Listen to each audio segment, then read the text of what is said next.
Boy, oh boy.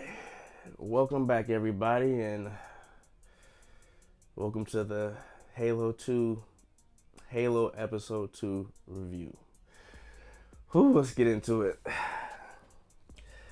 So, welcome to the Real Squad, and I'm Bryce, as you know, and I'm here doing my Halo Episode 2 review. And I think you can probably tell by my tone, I'm not as excited as I was with Episode 1. Things definitely took a turn at the end of Episode 1. So I had an idea. If you remember my review in Episode 1, I said that if they didn't correct something that happened at the end of Episode 1 and the beginning of Episode 2, my rating might go down. And they did not correct this, man. But welcome to the spoiler review for Episode 2 of Halo. I'm just going to go ahead and dive right into it, man. The episode begins with his helmet off. Why is Master Chief's helmet off so much, man? It takes me out of it. Like, the fact that he looks so dope in full costume, like, bravo, right? But why do y'all insist on having his helmet off the majority of the time? Like, that's the thing about Halo. You follow this character in the game, first person shooter obviously, but every time you get to see your character, he's masked up, you know what I'm saying? He's ready to go. And the fact that they have Master Chief's helmet off so much, showing Pablo Schreiber's face, is distracting, and it for sure takes you out of it. But with that being said, I didn't hate this episode, but I didn't like this episode. It was fine. It was meh. We were introduced to his childhood friend Soren, played by Boheem, and man, he almost stole the episode away. Like, he was such a cool character in every way. Definitely very likable. He was almost the only likable character in this episode. But it picks up with Master Chief meeting up with Soren because he needs to get away from the UNC and the rebellion, basically, because everybody's trying to get him and Quan. And so when he pulls up to Soren, it gives you like a little flashback of back in the day when Soren left the UNC because he wasn't down for the manipulation or whatever, or the control or the programming, whatever you want to call it. So he ends up leaving Master Chief. Master Chief gave him 5 minutes to escape before he called the boys on him. But he ends up escaping and starting his own colony in like a pretty much a utopia, which Master Chief had to escape to pretty much get his bearings together and figure out what he's gonna do with Quan and this alien artifact. So he gets to Soren's planet basically, and they have their little spiel. And as soon as they get there, like I said, he takes his helmet off again, and it's like, dude, like every time he takes the helmet off, I literally say to myself, why are you doing this? He's surrounded by people who don't like him. He's in danger. Only person here that mess with him is Soren, and it's just annoying. But other than that, you have the UNC who's trying to figure out what they want to do on how to get Master Chief back.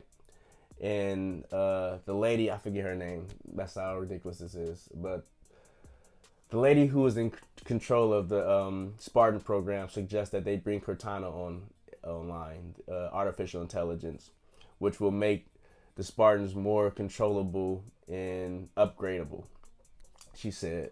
And I guess they go ahead and give her the okay, and she sends the other 3 Spartans off to find Master Chief and pretty much bring him back.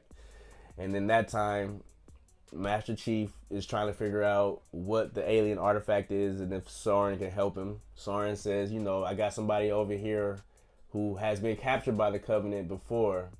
He's a little crazy, but he might be able to, give you some insight on the alien artifact. He's been on their ships and stuff.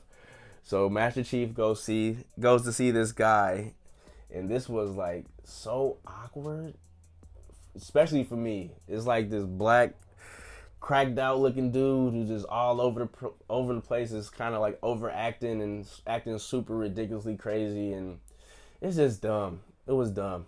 It was dumb. Just for him to make Master Chief touch the artifact again and just tell him that which we already knew, he's the blessed one.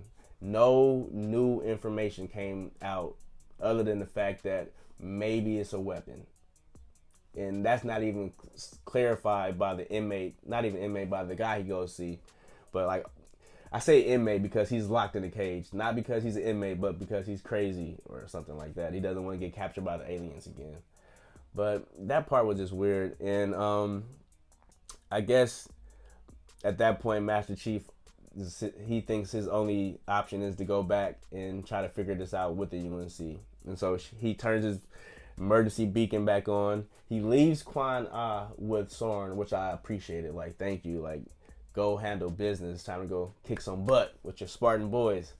But this other Spartans pick him up. They take him in. And it's just a lot of human politics going on. A lot of human issues. Like, when you're coming into a Halo show, when I was coming into it, I was expecting the humans versus the Covenant. But right now, we get a splash of the Covenant, which every time they splash with the Covenant, it's clean. It's dope. Everything surrounding the Covenant, CGI, conversations, dialogue, everything surrounding them on point. But you don't get a lot of it. And you're getting this too much of human politics. It's Quan Ah's dad's rival has taken over her planet now, and he's just randomly killing people on the planet.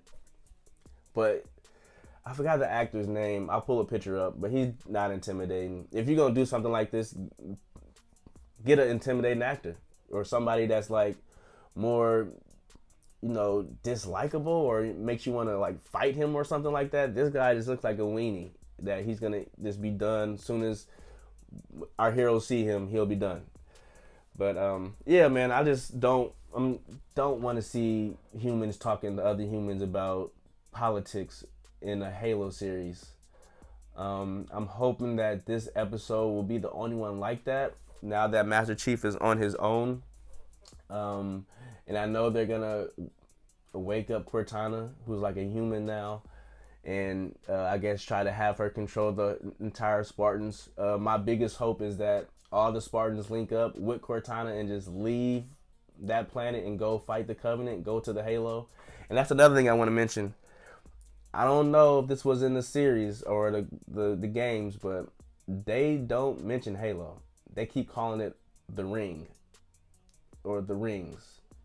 And so that's kind of annoying too. So like, why do they keep doing that? I mean, it's a video game show. Might as well just call it what it is, literally.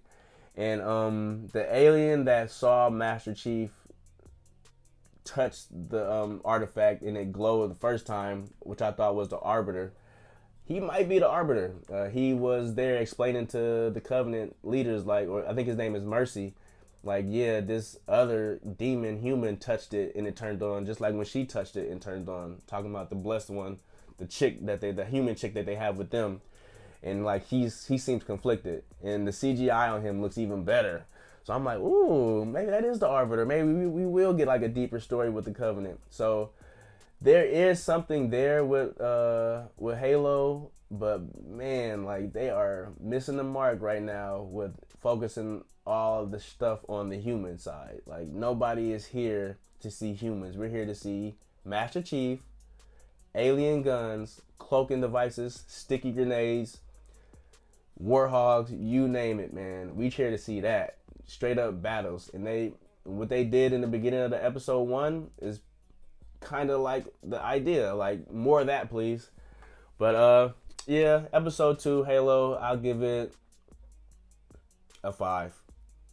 It was a 5. And I'm only giving it a 5 because of the Covenant was so interesting to me. And the human that they have on their side is starting to get more interesting to me. If you see the episode, you'll know why. But yeah, man, if y'all checking it out, let me know. Make sure y'all hit that like button. And please sub if you're new here. And comment. Let me know how y'all feel about it. Is it trash? Will you not be watching this show? Is it everything you ever wanted in the Halo show? Let me know.